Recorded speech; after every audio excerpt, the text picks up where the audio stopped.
తెలుగు లోగిళ్లలో సంక్రాంతి సందడి మొదలైంది. నాగార్జున నగర్ కాలనీలో భోగి వేడుకలు అబ్బరానంటాయి. నాగార్జున నిలయం అపార్ట్మెంట్ వాసులు అందరూ ఏకమై సాంప్రదాయబద్ధంగా భోగి మంటలు వేసి పండుగను ఘనంగా నిర్వహించారు. కాలనీ పెద్దలు, మహిళలు, పిల్లలు అందరూ కలిసి జరుపుకున్న ఈ వేడుకల విశేషాలు మన సిటీ రౌండప్ లో ఇప్పుడు చూద్దాం.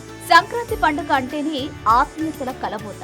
నాగార్జున నగర్ కాలనీలో ఆ సందడి స్పష్టంగా కనిపిస్తోంది. సంక్రాంతి సంబరాల్లో భాగంగా మొదటి రోజైన భోగి పండుగను నాగార్జున నిలయం అపార్ట్మెంట్ వాసులు అత్యంత వైభవంగా నిర్వహించారు. తెల్లవారుజామునే అపార్ట్మెంట్ ప్రాంగణంలో భోగి మంటలు వేసి పాత సామాగ్రిని ఆహుతి చేస్తూ చెడును వదిలి కొత్త వెలుగులకు ఆహ్వానం పలికారు.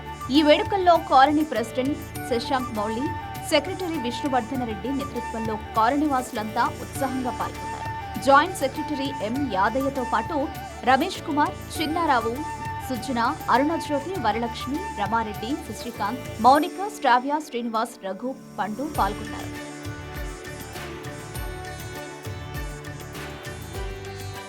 కేవలం పురుషులు మాత్రమే కాదు, మహిళామణులు కూడా ఈ సంబరాల్లో కీలక పాత్ర పోషించారు.